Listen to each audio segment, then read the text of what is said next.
warahmatullahi wabarakatuh. Saya Riam Teranjani, mahasiswa Universitas Riau dengan NIM 20071255620. Dan pada siang hari ini saya akan menyampaikan hasil tugas kewarganegaraan saya, yaitu presentasi tentang demokrasi yang ada di Indonesia. Maka dari itu kita langsung masuk ke slide-nya.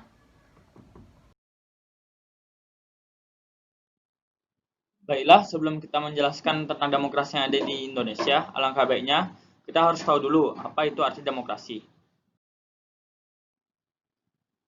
Demokrasi itu berasal dari bahasa Yunani, yaitu terdiri dari demos dan kratos, yang berarti pemerintahan rakyat.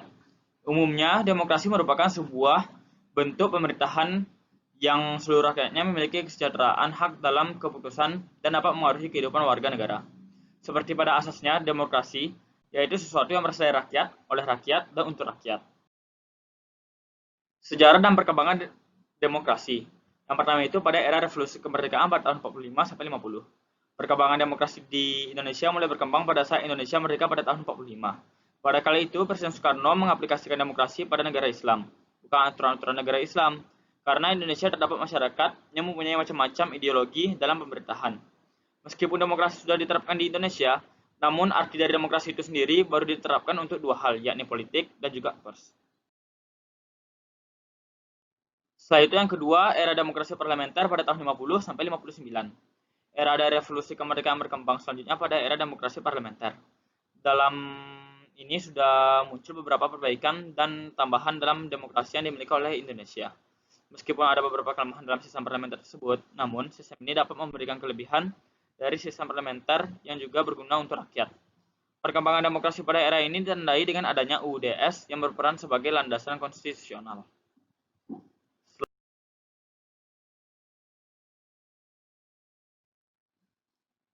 Era demokrasi terpimpin pada tahun 59 sampai 65. Karena gagalnya demokrasi parlementer, tadi Indonesia kembali mempertimbangkan untuk membuat sistem demokrasi yang baru. Akhirnya terciptalah demokrasi terpimpin yang mana mempunyai ciri-ciri demokrasi terpimpin pada era ini. Arti dari demokrasi itu sendiri sudah bisa dibilang menurun karena adanya kekuatan-kekuatan politik yang sangat menjunjung ideologi masing-masing dan tidak memikirkan tentang politik nasional. Ada beberapa kekuatan yang sangat dominan pada era demokrasi terpimpin ini, yaitu kekuatan Presiden Angkatan Darat selaku lembaga pemerintahan dan juga Partai Komunis Indonesia atau PKI. Dengan melemahnya politik nasional, maka hak asasi manusia juga ikut melemah pada sistem ini. Hal ini tidak luput juga dari penyimpangan pada masa demokrasi terpimpin, seperti adanya absolutisme dan juga konsentrasi kepada pemimpin sehingga mencoreng nilai demokrasi itu sendiri. Setelah itu ada era demokrasi pada masa Orde Baru. Berkembangnya Indonesia dalam berbagai bidang seperti ekonomi, politik, dan juga ideologi, walaupun hanya sementara, memaksa Indonesia untuk bisa keluar dari masa lalu demokrasi terpimpin. Presiden Soekarno dilantik oleh Presiden Soeharto, yang mana pada pemerintahan menampilkan bahwa demokrasi seolah hanya berpusat kepada rakyat saja. Lewat demokrasi baru bernama demokrasi Pancasila, atau yang biasa disebut Orde Baru, dalam demokrasi ini seolah-olah rakyat mendapat posisi yang istimewa. Karena dalam demokrasi ini dibuat beberapa poin penting dari nilai Pancasila yang dinilai paling sesuai dengan rakyat Indonesia. Orde Baru ini juga dibentuk berdasarkan beberapa latar belakang lahirnya Orde Baru dan juga sempat mengalami perkembangan Orde Baru. Setelah itu ada era reformasi pada tahun 98 sampai tahun sekarang. Setelah periode Orde Baru, demokrasi terombak lagi. Meskipun tetap memiliki nama yang sama, demokrasi Indonesia mengambil dampak-dampak positif reformasi. Masyarakat kini bisa menikmati adanya contoh demokrasi Pancasila, seperti pada kebebasan pers, yang mana sangat dibelenggu pada era Orde Baru. Sekarang Indonesia menganut suatu sistem demokrasi yang mana telah dirubah dari demokrasi Pancasila versi Orde Baru, dengan diktator yang perlahan meninggalkan pemerintahan dan akhirnya berwujud pada saat terjadinya demonstrasi besar-besaran yang dilakukan oleh mahasiswa. Dari reformasi tersebut, akhirnya beberapa tuntutan mahasiswa berhasil dipenuhi, termasuk di dalamnya adalah runtuhan rezim Soeharto. Dari sana demokrasi perlahan berubah menjadi sistem demokrasi Pancasila yang pada saat ini kita rasakan, di mana masyarakat bisa hidup dengan damai dengan adanya perbedaan. Setelah itu kita masuk ke dalam bentuk-bentuk demokrasi. Yang pertama itu demokrasi berdasarkan penyaluran kehendak rakyat. Itu dibagi dua, demokrasi secara langsung dan demokrasi secara tidak langsung. Demokrasi langsung ini di mana rakyat berperan langsung serta aktif dalam mempengaruhi keputusan pemerintahan. Yang kedua, demokrasi secara tidak langsung Demokrasi ini di mana kekuasaan rakyat atau peran rakyat dapat diwakilkan, tetapi tetap kekuasaan tertinggi itu pada di tangan rakyat. Yang kedua itu demokrasi berdasarkan hubungan antar kelengkapan negara.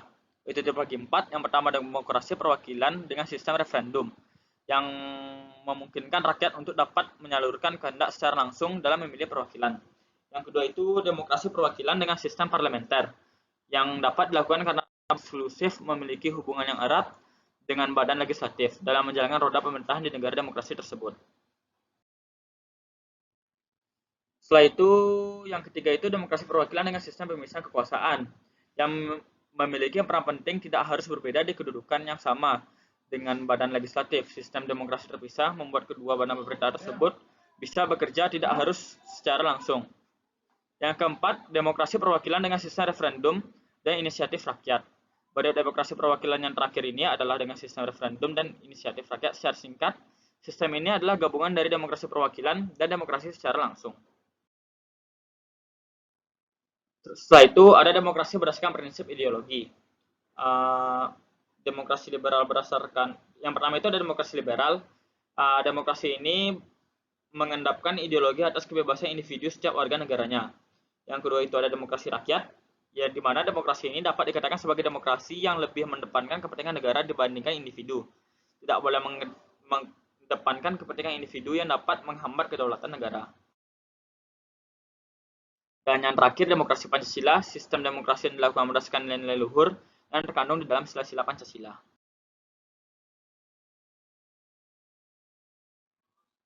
Setelah itu ada ciri-ciri demokrasi. Yang pertama itu keputusan pemerintahan untuk semua rakyat, yang memiliki arti segala keputusan yang akan diambil berdasarkan aspirasi dan kepentingan seluruh warga negara, bukan atas dasar kepentingan suatu kelompok. Hal ini dilakukan untuk mencegah adanya tindakan korupsi, kolusi, dan nepotisme dalam masyarakat. Yang kedua itu menjalankan konstitusi, yang memiliki makna segala hal yang berkaitan dengan kehendak, kepentingan, dan kekuasaan rakyat harus dilakukan berdasarkan konstitusi. Hal ini sudah tertuang di dalam penetapan undang-undang di mana hukum harus berlaku secara adil bagi seluruh warga negara. Yang ketiga itu ada perwakilan rakyat. Di dalam sistem demokrasi terdapat lembaga perwakilan rakyat yang berfungsi untuk menyampaikan aspirasi rakyat kepada pemerintah.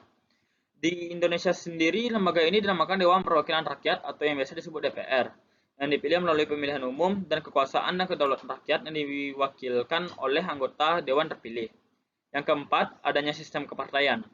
Partai sendiri memiliki fungsi dalam hal pengawasan kinerja pemerintah apakah sesuai dengan aspirasi warga negara. Selain itu, partai juga dapat mewakili rakyat dalam menuangkan calon pemimpin baik negara maupun pemimpin daerah. Setelah itu ada penerapan demokrasi. Yang pertama itu penerapan demokrasi di lingkungan keluarga.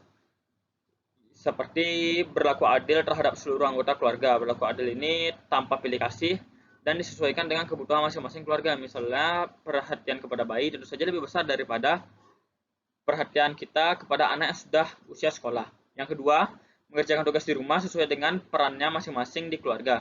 Sebagai kepala keluarga, sebagai pengatur, sebagai anak, dan lain-lainnya. Tugas-tugas tersebut tentunya yang sudah disepakati bersama. Yang ketiga itu, kita harus saling menghormati, terutama dengan anggota keluarga yang lebih tua atau lebih dewasa dari segi usia kita.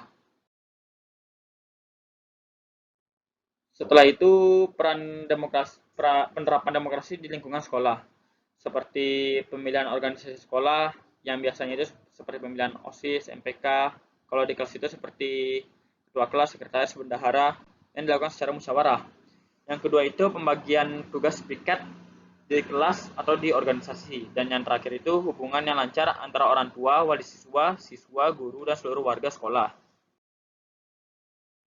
Setelah itu penerapan demokrasi di lingkungan masyarakat. Yang pertama itu bersama-sama menjaga keamanan dan lingkungan masyarakat di sekitar. Misalnya yang untuk laki-laki berusia 17 tahun ke atas ikut serta dalam siskamling atau ikut memperhatikan keadaan sekeliling. Dan yang kedua, ikut serta dalam pemilihan dalam manfaat organisasi masyarakat.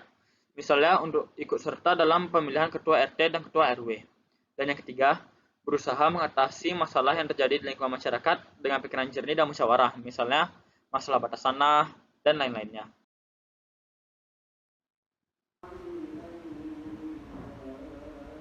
Baiklah, demikian presentasi dari saya. Mohon maaf bila ada kesalahan. Wabillahi taufiq wal hidayah. Assalamualaikum warahmatullahi wabarakatuh.